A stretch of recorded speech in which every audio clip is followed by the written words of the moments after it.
Hey, Dr. Tyler Williams with Better Sleep SLC. Thanks for checking out this video here today. You're here because you're talking and you're wondering and you have some questions about how many hours of sleep do you need? Now, there was an interesting study done by the Henry Ford Research Institute, okay, and they looked at college students and the optimal amount of hours to sleep per night, okay? Now, so this is young adults, but I think a lot of these factors and implications carry over to middle-aged and older adults as well, for some of the reasons we'll discuss. So I just want to run through 5 highlights of research on this topic and experience that we've had treating patients with sleep disorders for many years.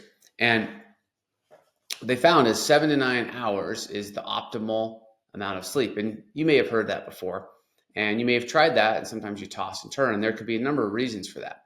But some of the important considerations of this was that if you're not getting 7 to 9 hours of sleep, you can have cortisol spikes, okay? And cortisol is a hormone that our body creates when we're under stress, right? So when we're working out or when we're working through a big project or a deadline, cortisol is going to spike, okay? And when it happens occasionally, it can be good, right? During the workout, it can be good because it helps us push harder and get a better workout in, okay, for short periods. But if you're doing it for 7 to 9 hours during the night, that can be damaging to your health, right?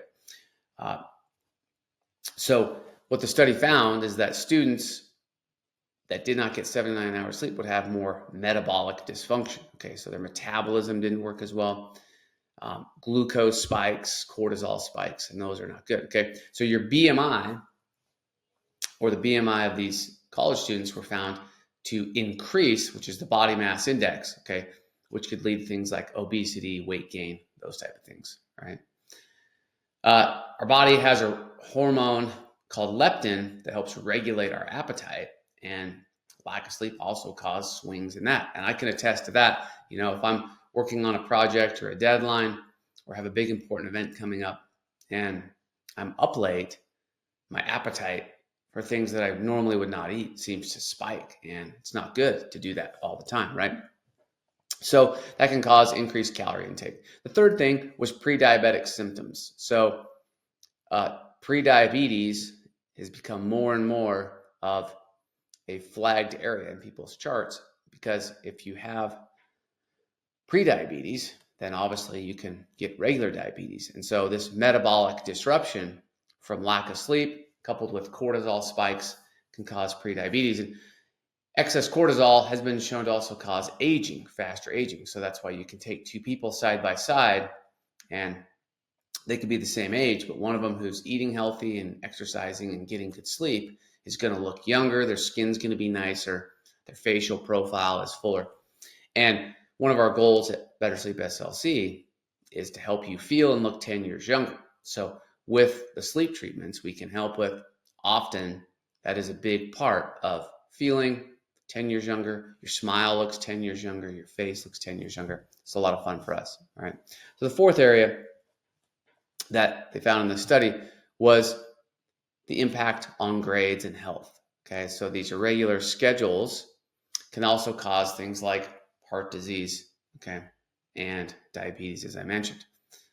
Overweight, high blood pressure, just to name a few. Those are very common things we see with sleep disruptions. And if you have high blood pressure or you had high blood pressure and you take medications for it, okay, the goal would be to get rid of that medication, because technically you still have high blood pressure. It's just being masked by that medication.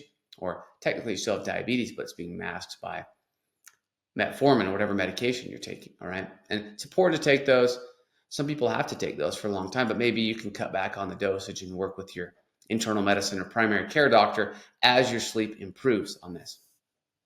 Broader health benefits, okay? Mental health is a huge one, right? Stress, mental health is billions and billions of dollars spent on that every year.